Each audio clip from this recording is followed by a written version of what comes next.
Aloha, I'm Dan Chun, co-founder of Hawaiian Islands Ministries, known as HIM. Welcome to the HIM podcast, where we feature some of the greatest, thoughtful, amazing leaders in Christianity around the world. Today, our guest is Kay Warren, and we're going to take a look at a talk she gave at HIM 2024, one of our conferences, where she talked about the mystery of hope. As you may know, Kay's son, Matthew, took his own life, and she started a ministry, a movement called Breathe, to help parents with children of serious mental illness. But whether you're a parent or not, this talk will give you hope. Take a listen. Speaker this evening is a longtime friend of Dan and Pam, and her name is Kay Warren. She's a part of the HIM family, and this is her second time to be with us. As many of us know, Kay co-founded Saddleback Church with her husband, Rick Warren, in Lake Forest, California, back in 1980. Yes, cassette tapes, flat tops, and all that good stuff. And she served there until Rick's retirement in September of 22. Importantly, she founded Saddleback's Hope for Mental Health initiative to support individuals and family members of loved ones with mental illness and suicidal ideation. In 2019, Kay launched Breathe, a ministry specifically to support parents of children living with serious mental illness. Kay was a board member of the National Action Alliance for Suicide Prevention for 8 years and is active in the mental health and suicide prevention efforts in Orange County, California. Now, importantly to us here in Hawaii, Kay has a wonderful, compassionate heart, and one of the big reasons why she agreed to say yes to this is her heart for the island of Maui, knowing what has happened in Lahaina and Kula and the things that have happened there. Hey, without further ado, HIM family, give a warm round of applause for Kay Warren. Thank you, Brandon.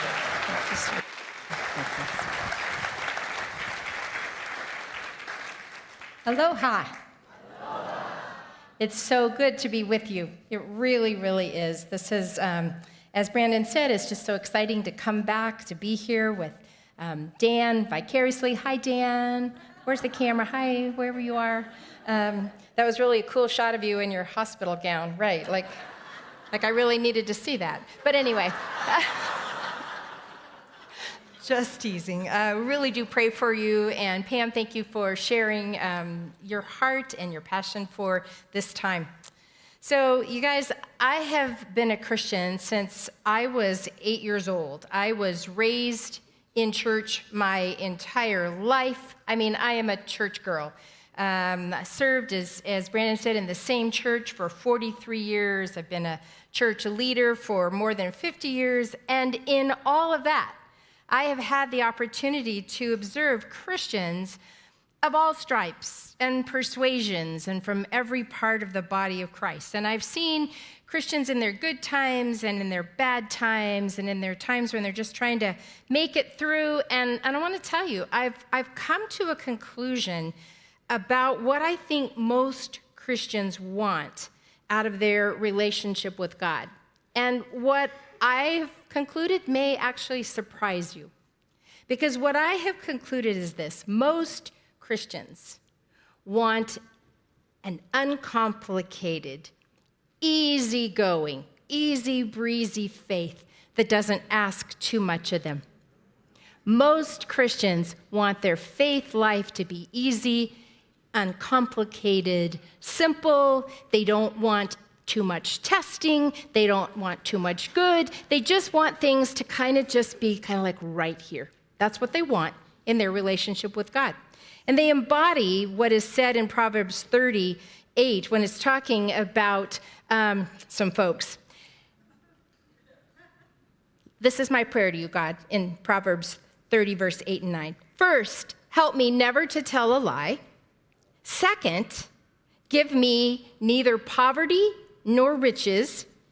Give me just enough to satisfy my needs. For if I grow rich, I may deny you and say, who is the Lord?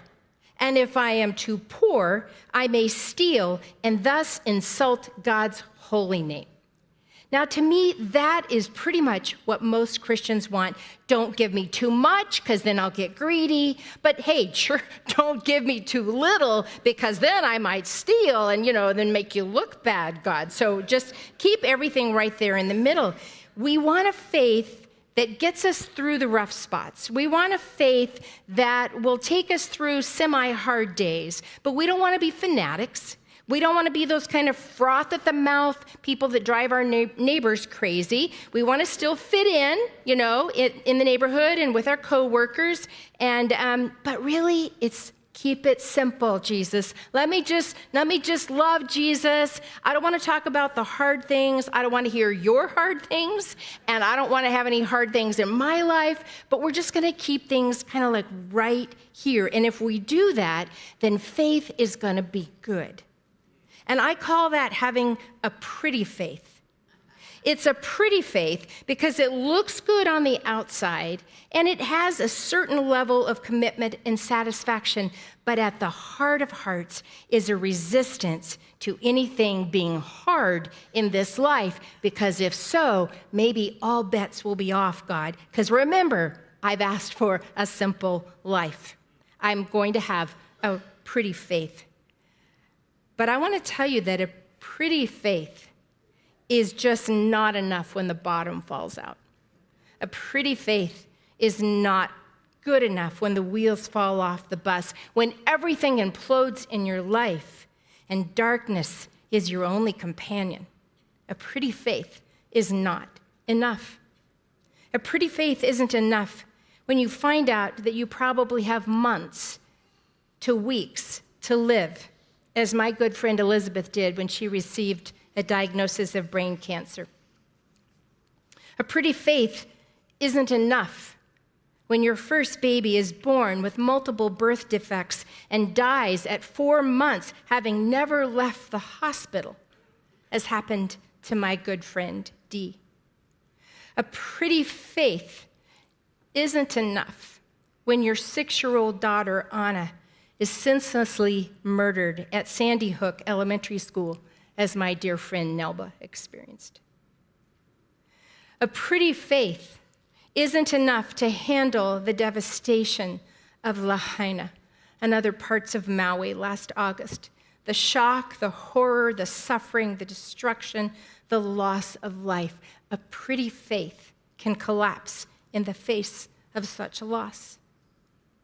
And a pretty faith wasn't enough for me when our beautiful but seriously mentally ill son, Matthew, took his life after 20 years of terrible emotional and mental suffering.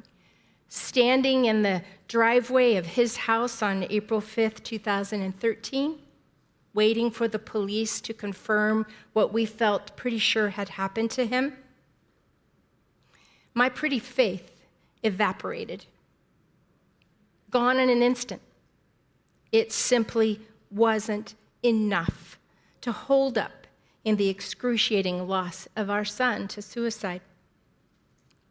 And in a moment, I realized that what was required to get me through was not a pretty faith, but a gritty faith. I needed something tough and rugged and fierce, something that could stare in the face, could stare death and evil and ruin in the face and still believe that I would eventually thrive again. And that's where I want to spend the time that we have here together tonight. I want to explore briefly what it might look like for you to develop a gritty faith. To have a gritty faith, if you're taking notes, you might want to write this down.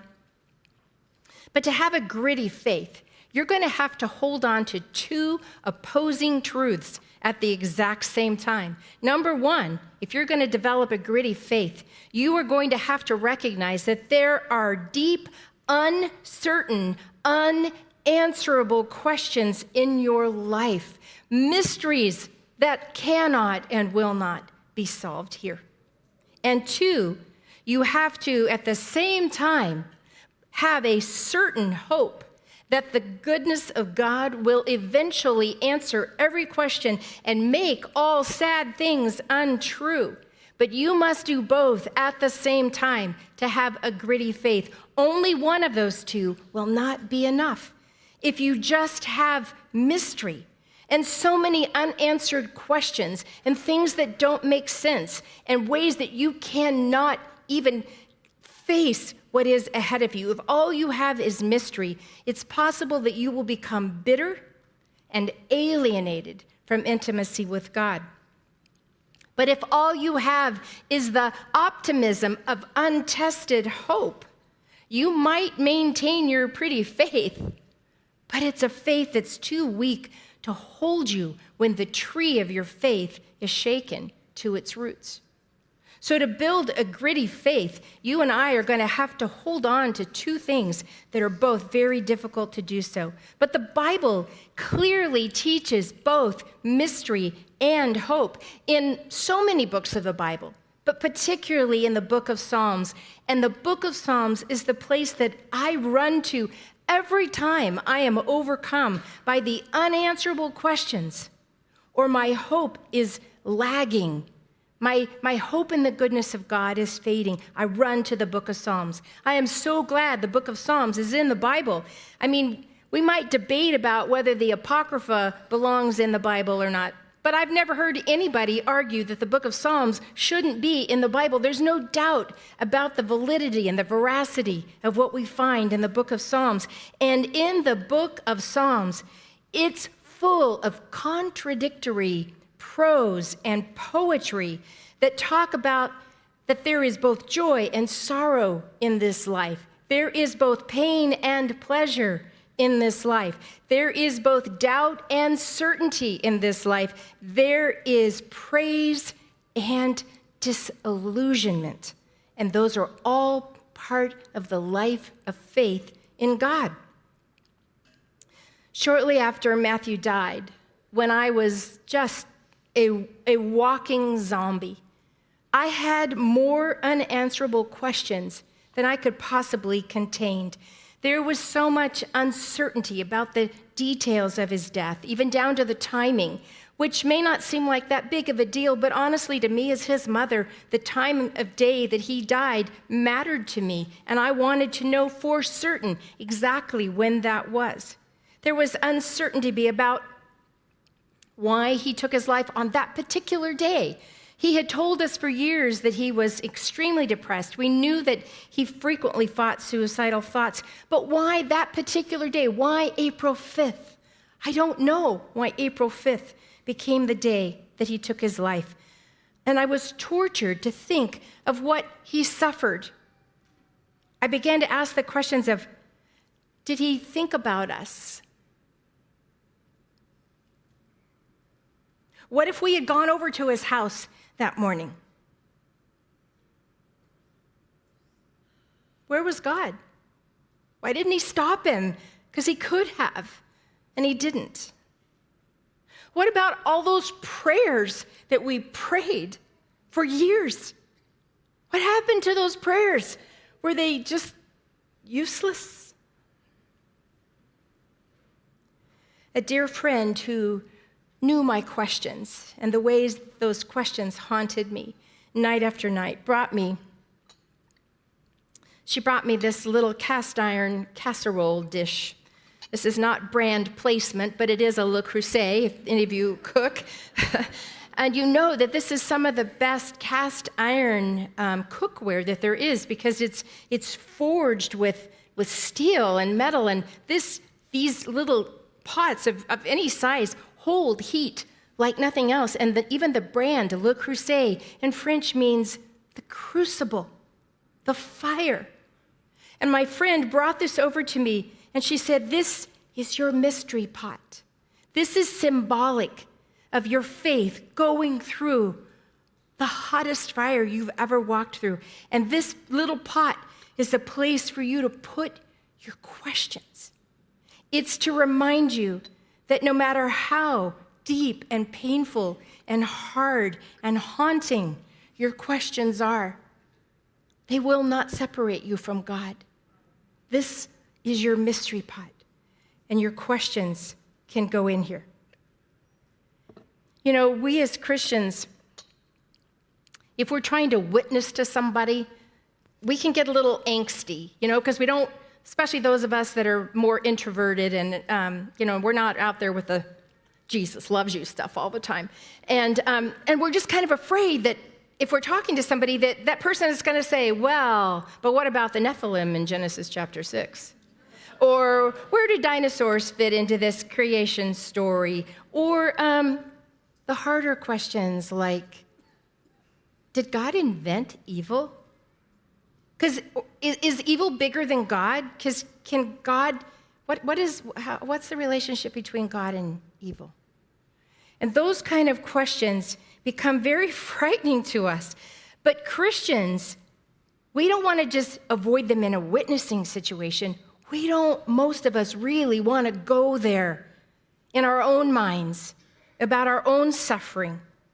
But if we would really, really be honest, if we could be so incredibly authentic and amazingly honest with each other over this weekend, some of you might be willing to say, why did my loved one die? You might echo some of my questions. Why doesn't God heal me? Why didn't he prevent what happened in Maui? And the thing is, what we have to hold is that there is nobody on this earth that can answer those questions to the satisfaction of the places in our soul that are crying out for those answers. And that can leave us as Christians frightened to think that there isn't a good answer. There are plenty of simple answers. Don't get me wrong. There are plenty of simple answers, and there are plenty of answers in the best way that we know how to explain about God and good and evil, and I know all of that.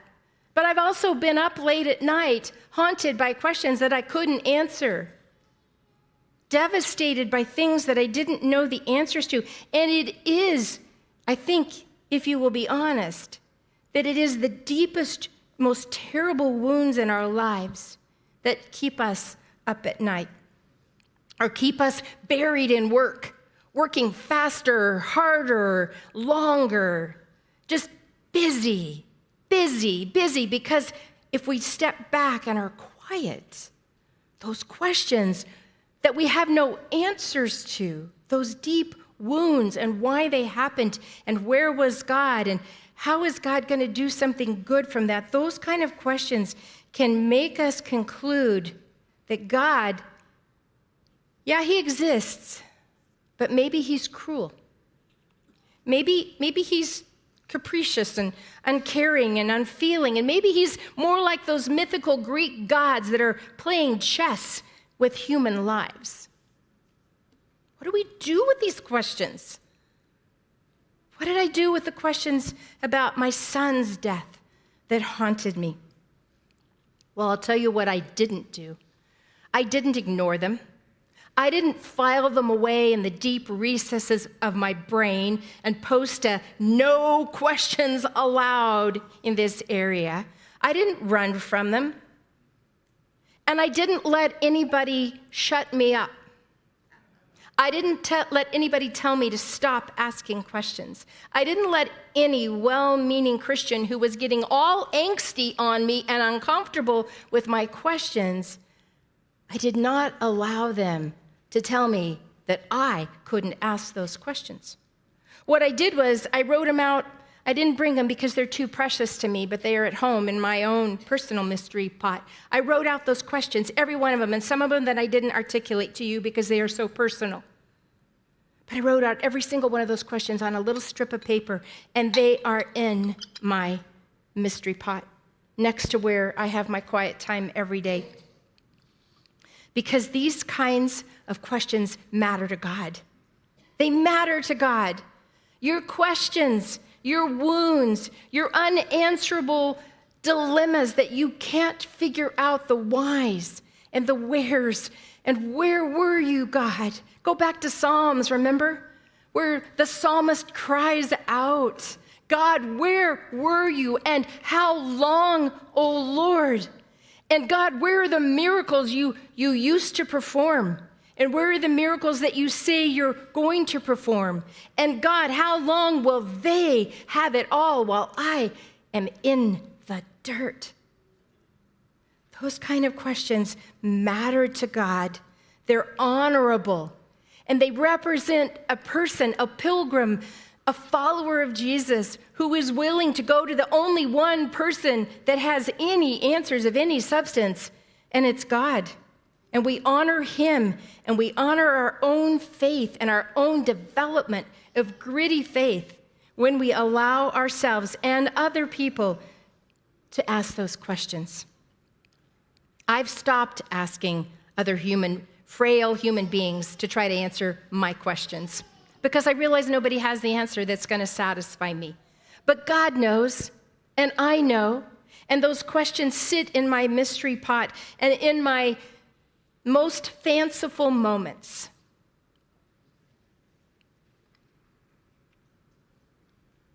When I lift the lid, I can hear my own voice wailing and crying out to God as I wait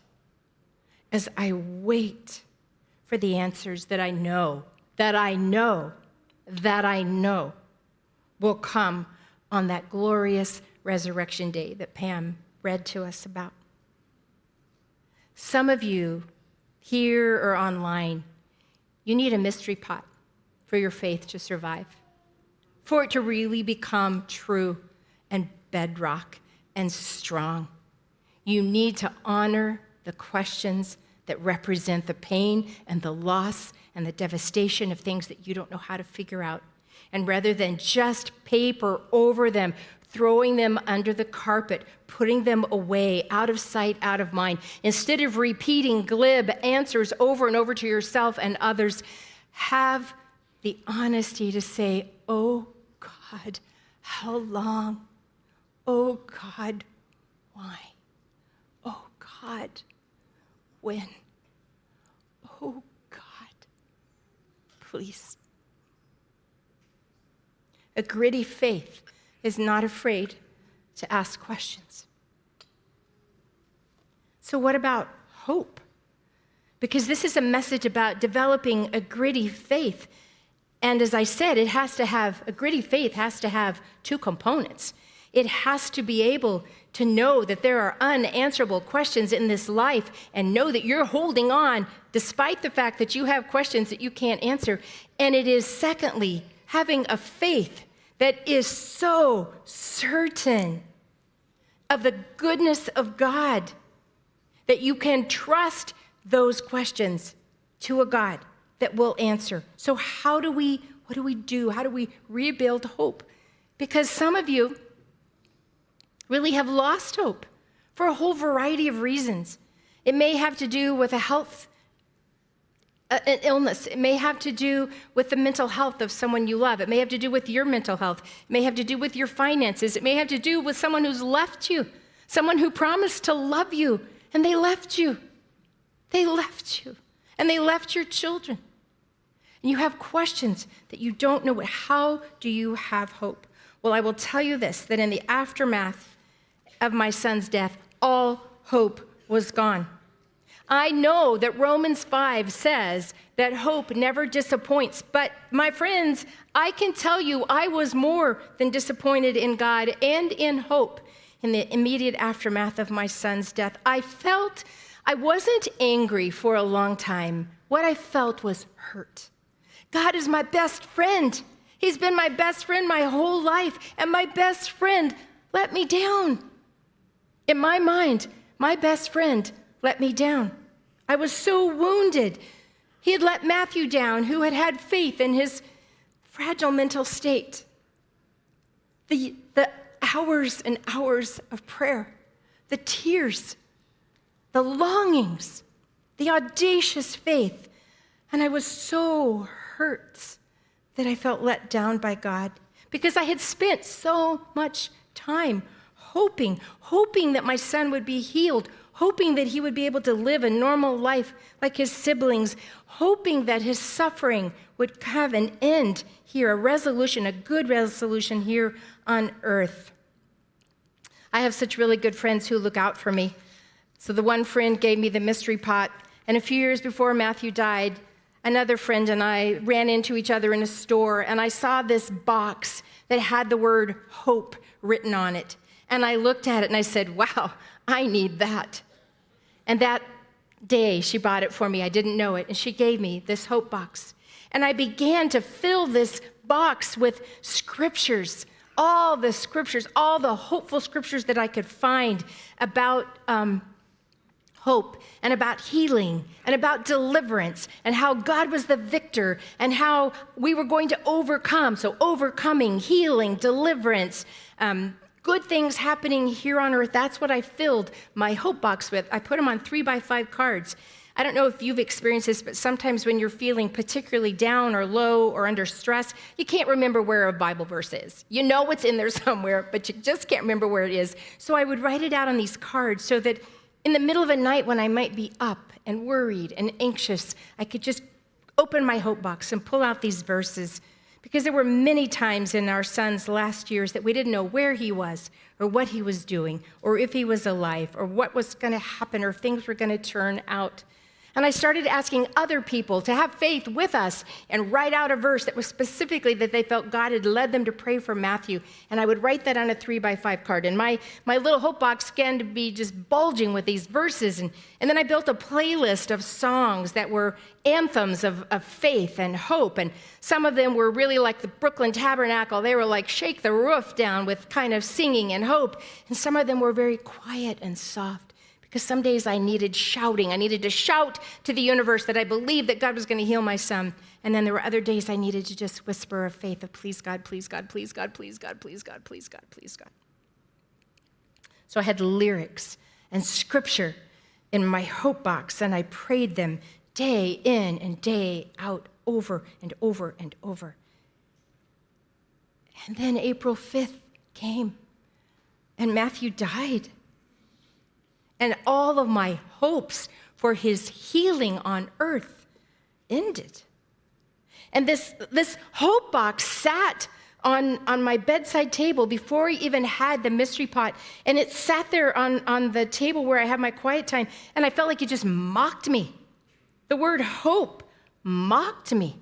Because as far as I was concerned, hope was a joke.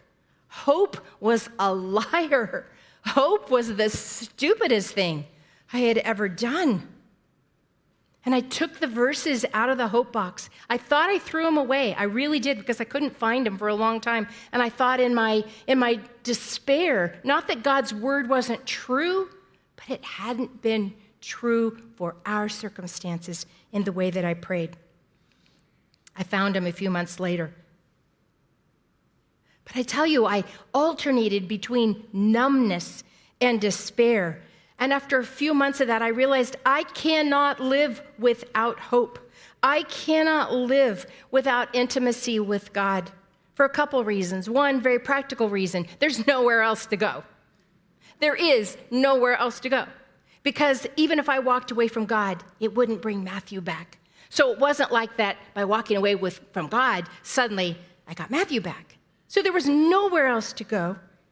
And on top of that, I had already spent more than 50 years of my life sinking my spiritual roots into the goodness and the character of God so that my faith wouldn't be shaken when the tree was buffeted by adversity. And so I knew that while I could not explain God, while he was mysterious, unexplainable, exasperating, and disappointing, I chose to go back into intimacy with God and to rebuild hope. Only this time, I chose to rebuild hope on something certain, something not of this earth, something that doesn't depend on earthly outcomes or on the actions of another human being. In other words, my hope had to be rebuilt onto something that I was absolutely, positively certain that I would lay my life on the line for. I retrieved my hope box, and I began to populate it again with these kinds of verses. They were verses I felt like I had to be able to both whisper and shout with confidence. There aren't as many of those verses in my hope box today, but the ones that are in it are anchors for my soul. The first one that I added to my hope box, and it's the one that fuels my hope every single day, is 1 Corinthians 15:43, where Paul says these bodies are buried in brokenness, but they will be raised in glory. They are buried in weakness, but they will be raised in strength.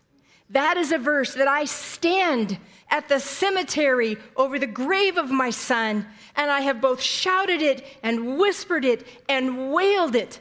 And I will until I go to meet Jesus face to face, because not only I say, Matthew, you were buried in brokenness. You tore your body up. Your body was buried in brokenness, but you will be raised in glory, my son. You were buried in weakness, but you will be raised in strength. I know that when I go to meet Jesus, I don't know what the circumstances will be. I don't know if I'll die as a 98-year-old woman in my bed. I don't know if there'll be an accident. I don't know if there'll be an illness. I don't know what way I will meet Jesus. But what I do know for sure is that whenever that is, this veil of flesh will be weak, and it will be broken. And I will be buried in brokenness, but I will be raised in glory. I will be buried in weakness, but I will be raised in strength. Some of you tonight, again, if you could afford to be so gut level honest, you are broken by the life circumstances that you have encountered. Or maybe you're numb. Or maybe you're glossing over all the wounds and all the questions that are too painful to express. You've pushed aside your questions. You've told yourself for the umpteenth time, just get over it. Or just move on. And that's your standard answer to people in pain in your life. In one way or the other, not only do you tell that to yourself, but you tell it to other people in pain. Just get over it. Just move on. Come on. Get with the program. And you're counting on a simple, uncomplicated faith to get you through. It won't. It won't. I beg you to take courage from the psalmists who move easily between outrageous, exuberant praise for God and his marvelous works. They move easily from that outrageous, extravagant praise for God to exuberant, outrageous protest to God when they are left with destruction and devastation and loss and unanswerable questions, and when all hope appears to be gone. They took it all to him. They took the praise, the pain, the certainty, the uncertainty, the fearlessness, the fear, the peace, the anger. They took all of it to God because they had a gritty faith.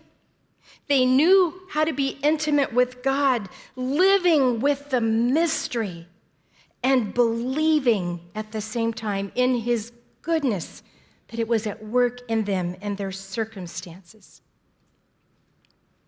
11 years later. 11 years is coming up in 2 weeks. The mystery of hope sustains me. I understand God less than ever before. and I find his ways sometimes beyond explanation. And yet I love him more. And I am more certain than I have ever been that he is good and he can be trusted. Mystery plus hope equals gritty faith. Father, you have heard us in the silence of this room. Our hearts are not silent before you. Our voices may be, but our hearts are not. And you hear the cries of our hearts. You hear the things that we don't know how to put into words. You hear the things that embarrass us and make us ashamed that we feel or that we're experiencing. You know the places and the times in which we have said, God, I cannot do this. You have heard us wondering when you will show up in our circumstance in the way that we thought you were going to. You hear when we are disappointed by your answers or lack of them in the ways that we understand. You hear our grief. You hear our mourning. You hear our whys. And at the same time, you hear when we are able to lift a voice as we have tonight and sing of your goodness. You hear us when we're able to say, you are God and I trust you. You are the creator. You are the sustainer. You are our hope. You are our healer. You are our everything. You hear it all. Now I pray, Father, that over this next few days, that my brothers and sisters here will recommit to developing a gritty faith, and that those who have been lingering on the edges, longing for a simple faith that doesn't have to deal with much, that doesn't have to deal with hard things, may we see it as useless as it is and press on to embrace the mystery of who you are that we will never know fully here. And yet so completely, utterly believing that you are good, that you can be trusted, that on that glorious resurrection day when we see Jesus and all our wailing and weeping will be gone, and we will see you face to face.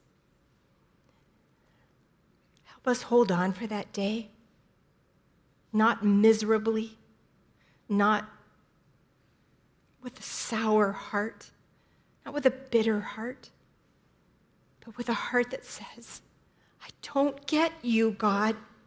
I truly don't. I don't understand so much.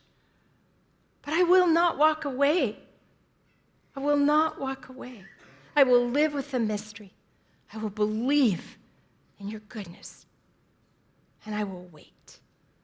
I will wait.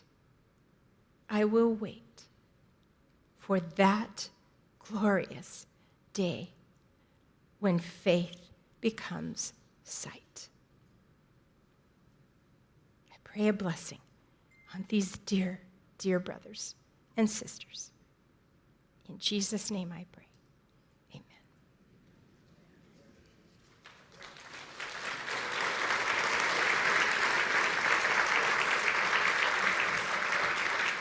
Hi, it's me again, Dan Chun of HIM. Thank you so much for coming to the Hymn Podcast. And hey, if you really like this and want to support this, then go to hymnonline.org. And that'd be a wonderful way that you can help this ministry, this podcast, keep going. So thank you so much for coming. See you next time.